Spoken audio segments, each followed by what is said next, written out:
کلمات حروف سے بنتے ہیں،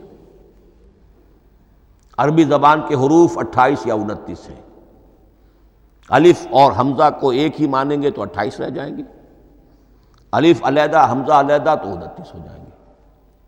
یہ حروف جڑتے ہیں، لفظ بنتے ہیں۔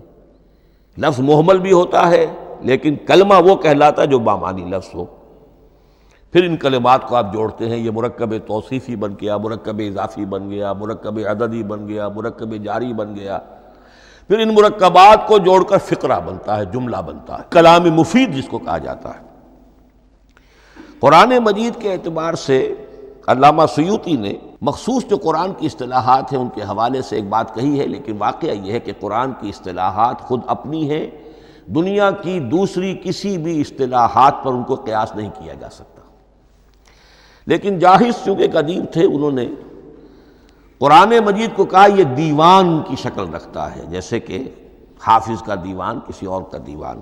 سورتیں جو ہیں وہ قصیدوں کی شکل میں ہیں، بیت شعر آیت ہے، قوافی جو ہوتے ہیں شعروں میں قافیہ، وہ یہاں فواصل ہیں، آیت کے آخری حروف ایک دوسرے سے مشابہ ہوتے ہیں کہ جن سے پھر وہ صوتی آہنگ پیدا ہوتا ہے۔ الرحمن علم القرآن خلق الانسان علمہ البیان۔ اب یہ ایک فواصل جو ہیں وہ جڑتے چلے جاتے ہیں، ان میں آہنگ پیدا ہوتا ہے۔ لیکن حقیقت کے اعتبار سے پہلی بات یہ نوٹ کیجئے، قرآن مجید کی اکائی ہے آیت، اسے نہ آپ جملہ کہہ سکتے ہیں نہ فقرہ کہہ سکتے ہیں۔ انگریزی میں ہمارا چونکہ بائبل کے لیے بھی جب ورس کا لفظ آ جاتا ہے تو انگریزی تراجم میں، انگریزی تحریروں میں، مقالوں میں ورس قرآن مجید کی آیت کے لیے لفظ آ جاتا ہے، ورس نمبر فلاں، بالکل غلط ہے۔ قرآن کی آیت یہ اس کا اپنی اصطلاح ہے، اپنا مفہوم ہے۔ لغوی مفہوم کیا ہے؟ نشانی، آیت نشانی۔ قرآن کی ہر آیت اللہ کے علم اور حکمت کی نشانی ہے۔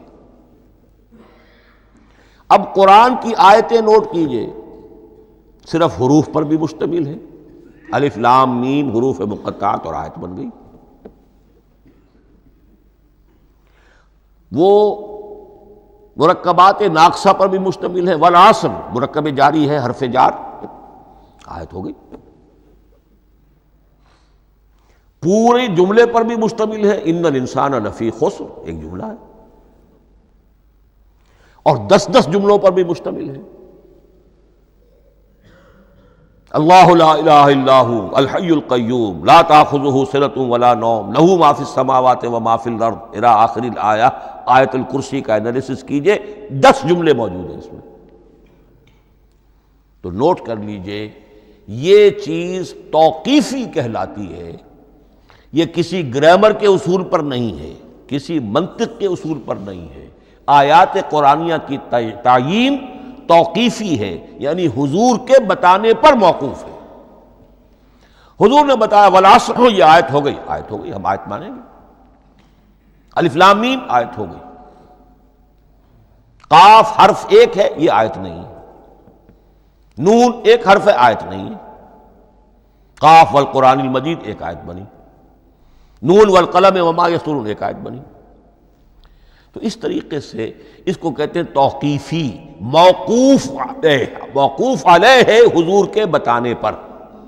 اب اس میں روایات کا اختلاف ہو سکتا ہے کہ حضور سے کوئی روایت یہ ہو کہ یہ ایک آیت بنی یا 2 آیتیں بنی۔ مثلا بڑی اہم مثال آپ کو دے رہا ہوں، سورہ مزمل کی جو دوسرا رکوع ہے، پورا دوسرا رکوع، وہ ایک آیت شمار ہوتا ہے، اور میرا بڑا گمان رہا بہت عرصے تک کہ یہ ایک آیت نہیں ہو سکتی، یہ مختلف اوقات میں نازل ہوئی ہیں، 2 اوقات میں نازل ہوئی ہے، اور یہ مجھے قول مل گیا علامہ سیوطی کے ہاں، حضرت عبداللہ ابن عباس رضی اللہ تعالی عنہما کا قول کہ یہ 2 آیتیں ہیں، ایک نہیں۔ لیکن یہ کہ یہ ہوگا موقوف روایت پر، میں کوئی نہیں ہوں جو اسے قرار دے سکوں۔ ہاں مجھے اگر کوئی روایت مل جاتی ہے، کوئی خبر یا اثر، خبر محمد الرسول اللہ کی یا اثر آپ کے کسی صحابی کا صلی اللہ علیہ وسلم و رضی اللہ تعالی عنہ، تو پھر یہ ہے کہ ہم مانیں گے۔ تو اس کو کہتے ہیں توقیفی۔ آیات اور سور کا معاملہ توقیفی ہے بالکل، یا کسی منطق، کسی گرامر، کسی اصول بیان، کسی پر مبنی نہیں ہے، یہ مبنی ہے حضور کے بتانے پر۔ اس طرح سورت کسے کہتے ہیں؟ عربی زبان میں سور کے معنی ہے فصیل۔ فَضُرِبَ بَيْنَهُمْ بِسُورٍ لَهُ بَابٌ، سورہ حدید کے اندر الفاظ آئے۔ اب اس کا کیا تصور دیا گیا کہ ہر آیت جو ہے وہ اللہ کے علم اور حکمت کی نشانی ہے۔ 10 آیتیں، 20 آیتیں، 100 آیتیں، 285 آیتیں، 286 آیتیں جوڑ کر ایک فصیل باندھ دی گئی۔ یہ شہر حکمت خداوندی ہے، ایک نظم ہوتا ہے۔ جیسے آپ شہر کا ٹاؤن پلاننگ آج کا تو بہت بڑا فن ہے، بڑی اسپیشلائزیشن ہے، شہر کو پلان کرنا، اس کے اندر کیا کچھ ہونا چاہیے، کس طرح سے ہونا چاہیے۔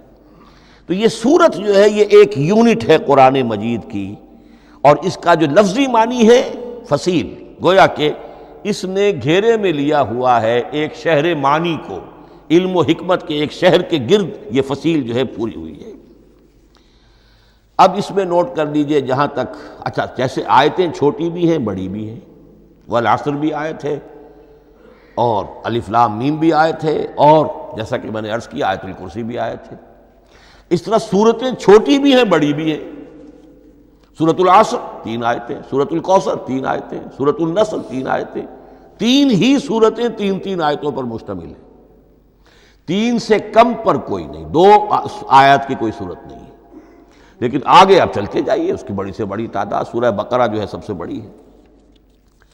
تو آیت اور سورت کے علاوہ دور صحابہ میں صرف ایک لفظ اور تھا قرآن کی تقسیم کے ضمن میں، اور وہ تھا منزل یا حزب۔ منزل یا حزب 7 منزلوں میں یا 7 احزاب میں قرآن کو تقسیم کیا گیا، تاکہ جو شخص قرآن مجید ایک ہفتے میں ختم کرنا چاہے، ہر شب میں، اکثر و بیشتر وہ لوگ رات کو ہی رات کی نماز میں قرآن پڑھتے تھے، ایک منزل پڑھ لے تو ہفتے میں پورا قرآن ختم ہو جائے گا۔ یہ حزب بھی ہے اور منزل بھی ہے، اور یہ چونکہ دور صحابہ میں تھا، یقیناً حضور نے بتایا ہوگا، اس میں آپ کو عجیب حسن نظر آئے گا۔ اس میں یہ نہیں کیا گیا کہ بالکل برابر برابر ساتھ کر دو بھائی، چاہے صورتیں ٹوٹ جائیں، صورتوں کی فصیل کوئی نہیں ٹوٹتی، اس میں صورتیں مکمل جو کہ تو آئیں گی۔ اور پھر یہ کہ عجیب بات ہے کہ سورہ فاتحہ کو اگر ایک طرف رکھ دیں، وہ قرآن کے دیباچے کی حیثیت رکھتی ہے، تو پہلی منزل میں 3 سورتیں، دوسری میں 5 سورتیں، تیسری میں 7، چوتھی میں 9، پانچویں میں 11، چھٹی میں 13، اور 7ویں میں 65۔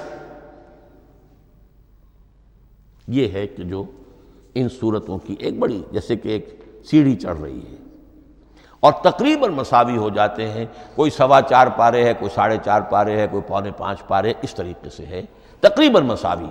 لیکن آرٹیفیشل ایکویلٹی پیدا کرنے کے لیے، مصنوعی مساوات پیدا کرنے کے لیے سورتوں کی فصیلوں کو نہیں توڑا گیا۔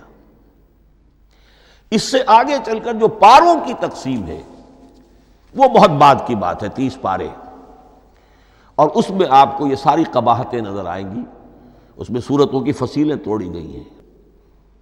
سورہ ہجر ایک آیت ادھر ہے، باقی ساری سورت جو ہے اگلے پارے میں، فصیلیں توڑ دی گئی۔ معلوم ہوتا ہے کسی شخص کے پاس جو قرآن تھا مصحف، اس نے صفحے گنے، 7 سے 30 سے تقسیم کیا، اور برابر صفحوں کے اندر وہ پارے بنا دیے۔ لیکن بہرحال دور صحابہ میں پاروں کا کوئی ذکر نہیں تھا، یہ بات کی بات ہے۔ دور صحابہ میں آیت، سورت اور حزب۔ اسی طریقے سے طویل سورتوں کو جو رکوعوں میں تقسیم کیا گیا، یہ بھی بات کی بات ہے۔ لیکن یہ جو تقسیم کیا گیا ہے سورتوں کو رکوعوں کی شکل میں، 35 سورتیں تو قرآن کی ایسی ہیں چھوٹی ہیں جو ایک ایک ہی رکوع پر مشتمل ہے۔ آخری پارے کی 37 صورتیں ہیں، پہلی 2 کی جو 2 رکوع ہے، باقی سب کے سب جو ہے وہ ایک ایک رکوع شمار ہوتا ہے۔ لیکن رکوع کیوں کیے گئے؟ لمبی صورتوں میں سے اگر کچھ حصہ پڑھنا ہے نماز میں، سورہ بقرہ پوری تو نہیں پڑھ سکتے آپ ایک رکعت کے اندر، تو اس کا وہ حصہ پڑھا جائے جس میں ایک مضمون پورا ہو جائے، مضمون نہ ٹوٹے، تاکہ وہاں پر رکوع کرے آدمی کہ جہاں پر کہ وہ مضمون ایک اعتبار سے مکمل ہو گیا. تو رکوع سے رکعت ہے، رکوع ہے، اس رکعت کے اندر ایک حصہ اتنا پڑھا جائے تاکہ مضمون جو ہے وہ خوبصورت رہے اور اس کا سلسلہ برقرار رہے. یہ تقسیم بھی اگرچہ بہت ہی ایک بدنام شخص ہے ہماری تاریخ کا، حجاج ابن یوسف، یہ اس کی ہوئی تقسیم ہے یا اس نے کرائی ہے، بہرحال اس کی طرف منسوب ہے. اور یہ بات ماننی پڑتی ہے کہ بڑے گہرے غور و فکر سے تقسیم کی گئی ہے، الل ٹپ نہیں ہے، بلکہ اس کے لیے واقعتاً غور کر کے جہاں وہ مضمون ختم ہوتا ہے، کہیں کہیں آپ اختلاف کر سکتے ہیں اور آپ کو حق حاصل ہے. اس لیے کہ یہ چیزیں توقیفی نہیں ہیں، یہ حضور کی بتائی ہوئی نہیں ہے، نہ رکوعوں کی تقسیم. اب سعودی عرب میں جو قرآن مجید چھپ رہے ہیں ان میں حزب ہو گئے ہیں، یعنی ہر پارے کو پارے برقرار رکھ کر 8 حزب بنا دیے انہوں نے، 4 حزب بنا دیے اور پھر نصف حزب کر کے 8 حصے کر دیے. تو یہ چیزیں جو ہمارے ہاں رکوع تو پاروں سے ادھر ادھر ہو جاتے ہیں، پارا بدل گیا رکوع وہی چل رہا ہے، اس لیے کہ رکوع میں مضمون کو پیش نظر رکھا گیا ہے جبکہ پارے میں مضمون کو نہیں سامنے رکھا گیا. تو رکوع کا معاملہ جو ہے چاہے وہ حجاج ابن یوسف ہی نے کیا ہے، لیکن یہ کہ بہرحال وہ بہت صحیح ہے، اکثر و بیشتر کہیں کہیں آپ اس سے اختلاف کر سکتے ہیں. تو یہ تو اس کا ہم نے آپ کے سامنے رکھا سنتھیسس. اب اگلا موضوع ہے ترتیب و تدوین کیسے ہوئی. ان علینا جمعہ و قرآنہ، ہمارے ذمے ہے اس کو جمع بھی کرنا اور پڑھوانا بھی، اور پڑھوانے میں ترتیب آ جائے گی لازماً. لیکن یہ کہ ایک بات تو اس میں بالکل متفق علیہ ہے جس میں کسی شک و شبے کی گنجائش نہیں. قرآن کی ترتیب نزولی اور تھی، ترتیب مصحف اور ہے. ترتیب مصحف میں سورہ فاتحہ کے بعد سورہ بقرہ ہے. سورہ بقرہ نازل ہوئی ہے مدنی دور میں جا کر، پھر سورہ آل عمران ہے وہ بھی مدنی ہے، سورہ نساء ہے وہ مدنی ہے، سورہ مائدہ ہے وہ مدنی، پھر آئی ہے سورہ انفال اور سورہ توبہ. یہ سورہ انفال تو مدنی نہیں، سورہ انعام اور سورہ اعراف یہ ہے کہ جو مکیات ہیں، یہ کہ بھی مکی دور کی بھی آخری زمانے کی ہے. ابتدائی جو مکی صورتیں وہ سب سے آخری حصے میں ہیں، 29واں پارہ اور 30واں پارہ. تو ترتیب نزولی اور تھی، ترتیب مصحف اور ہے، اس میں تو کسی شک و شبے کی گنجائش نہیں. لیکن ہمارے ہاں اہل تشیع نے اس چیز کو بہت اچھالا ہے. ان میں سے بعض گروہ ایسے ہیں جن کا کہنا یہ ہے کہ اصل قرآن جو ہے وہ ترتیب نزولی کے مطابق تھا. یہ ترتیب تو عثمان نے کر دی رضی اللہ تعالی عنہ. حضرت علی کے پاس اصل قرآن جو ترتیب نزولی کے مطابق تھا موجود تھا، اور اب بھی ان کے خیال میں جو ان کے امام غائب جو ہیں چھپے ہوئے ہیں غار میں، تو ان کے پاس وہ نسخہ اصل حضرت علی والا موجود ہے، اور جب وہ ظاہر ہوں گے تو اصل قرآن لے کر آئیں گے. یہ سارے شیعوں کا قول نہیں ہے، لیکن یہ کہ ان میں بہت سے لوگ ہیں کہ جو ان باتوں کو مانتے ہیں. جہاں تک اس بات کا تعلق ہے کہ حضرت علی نے ترتیب نزولی پر کوئی مصحف جمع کیا ہو، اس میں کوئی اشکال نہیں ہے. اس لیے کہ علمی طور پر یہ ایک بڑی عمدہ ایکسرسائز بنتی ہے. ایک زمانے میں میں بہت کوشش کرتا رہا ترتیب نزولی سے، اس لیے کہ ترتیب نزولی سے سیرت نبوی اخذ ہوتی ہے. پہلے کیا نازل ہوا، پھر کیا نازل ہوا، پھر کیا نازل ہوا. در حقیقت اگر آپ ترتیب نزولی سے قرآن مرتب کر دیں تو وہ سیرت النبی بن جائے گی. تو اس کو سمجھنے کے لیے ایک زمانے میں نے بڑی محنت کی ہے. لیکن ایک تو یہ کہ وہ یقین سے وہ باتیں ملتی نہیں ہیں، بعض روایات ہیں، لیکن یہ کہ پھر بھی آپ یقین سے نہیں کہہ سکتے. اکثر و بیشتر قرآن مجید میں لکھا بھی ہوتا ہے ترتیب کے موٹی موٹی چیزیں معلوم ہیں نزولی ترتیب کی، لیکن یہ ہے کہ یقین کسی بات پر نہیں. تو پہلی بات یہ ہے کہ ہمارے نزدیک، اہل سنت کے نزدیک، اصل جو حجت ہے دین میں وہ ترتیب مصحف ہے. یہی ترتیب جو اس وقت مصحف عثمان کی ہے رضی اللہ تعالی عنہ، یہی ترتیب ہے لوح محفوظ کی، یہی ترتیب ہے ام الکتاب میں، یہی ترتیب ہے کتاب مکنون میں. اب اس کے سمجھیے کہ اس کی تدوین کن مراحل میں ہوئی. سب سے پہلے اس کے جو مراحل ہیں 3. خود نبی اکرم صلی اللہ علیہ وسلم کے زمانہ مبارک میں جمع اور ترتیب یہ ہو گئی، لیکن کتابی شکل میں نہیں.